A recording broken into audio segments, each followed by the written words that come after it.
Moving into a new place is usually an exciting experience, but it can also be a stressful one, especially if you have to sign a lease sight unseen.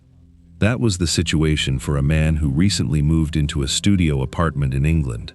Because of his circumstances, he had no choice but to secure the rental and move in, without ever doing a walkthrough or viewing the property in person.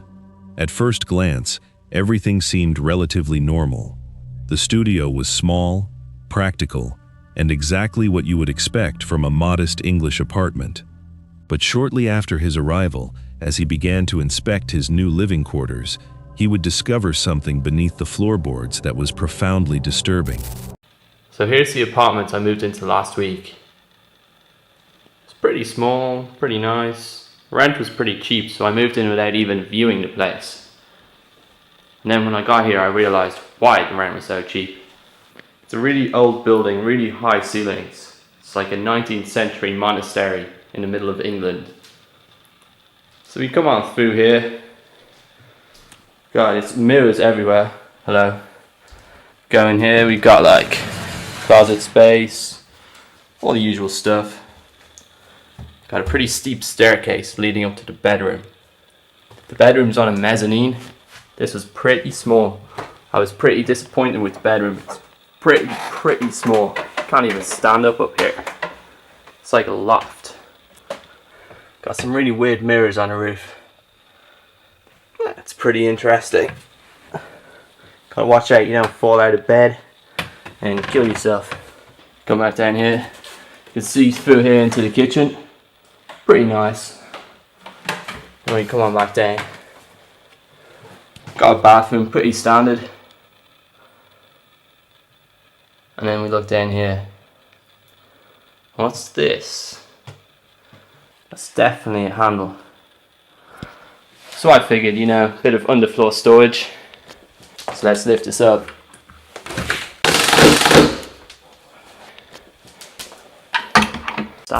While looking through the small apartment, the man found an access point that led down beneath the main floor.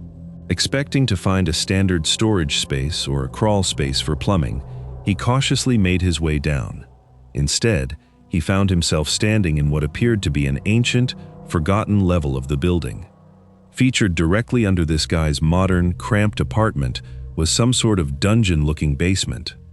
The walls were made of heavy stone, and the air was completely devoid of natural light. It looked like a place that had been sealed away for decades, if not centuries. We can see a corridor going off straight to the front. Lots of old wiring. Loads of stones and old brickwork.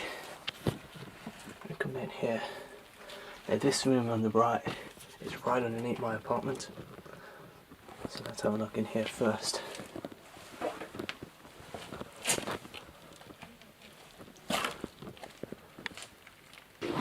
Some interesting graffiti on the wall.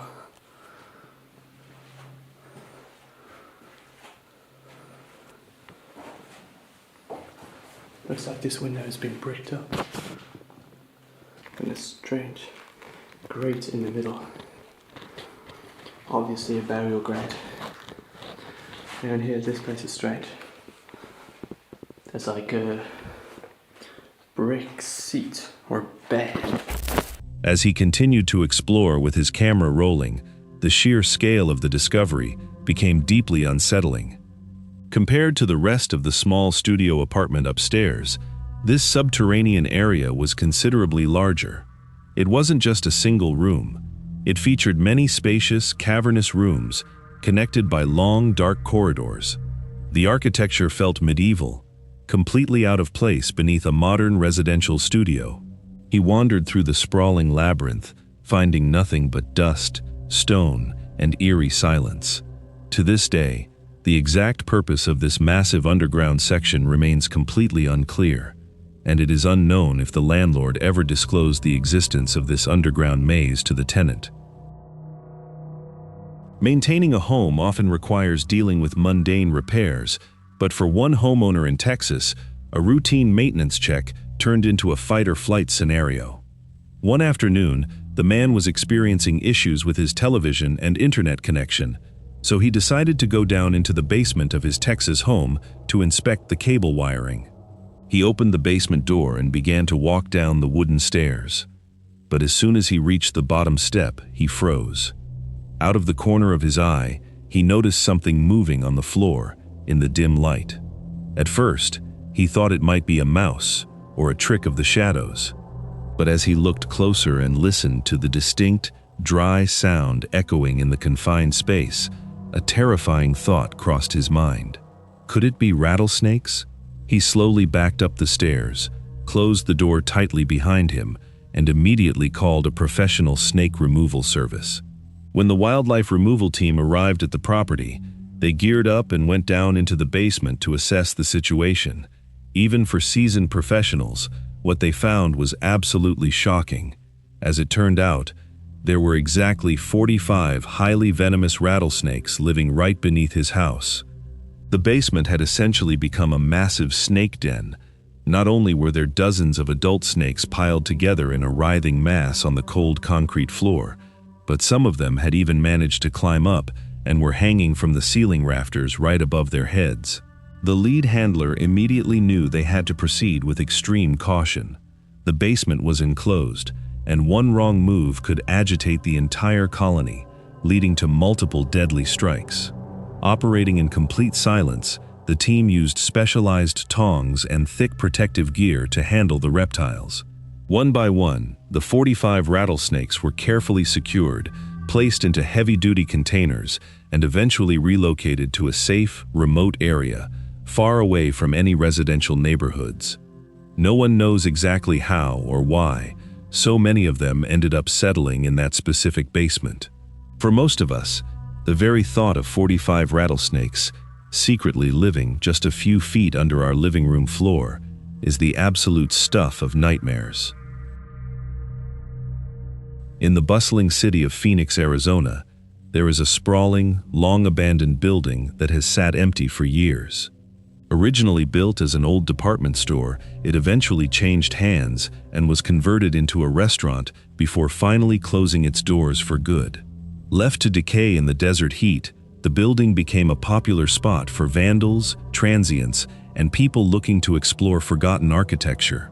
One day, an ordinary urban explorer and blogger decided to venture into the decaying building with his camera to document what was left inside. He navigated through the shattered glass and debris of the ground floor, eventually finding a dark stairwell that led down into the pitch-black basement. With only the beam of his flashlight to guide him, he made his way down into the heavy, stagnant air. But what he found at the bottom of the stairs was something straight out of a horror movie.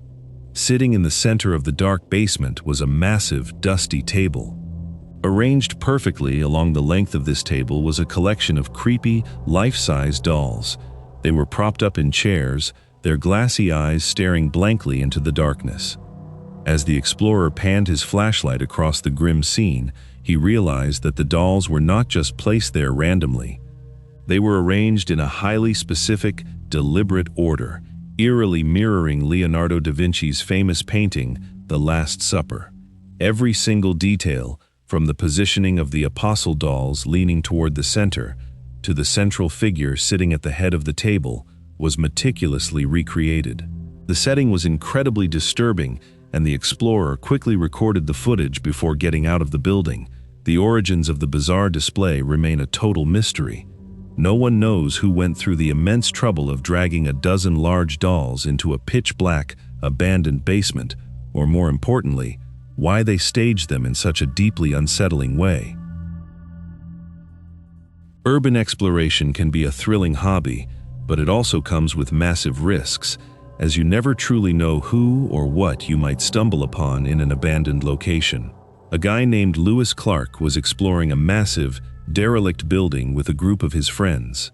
It was the middle of the day, and the group was in good spirits. They were checking out room after room on the upper floors, joking around, filming their adventure, and generally just having a good time.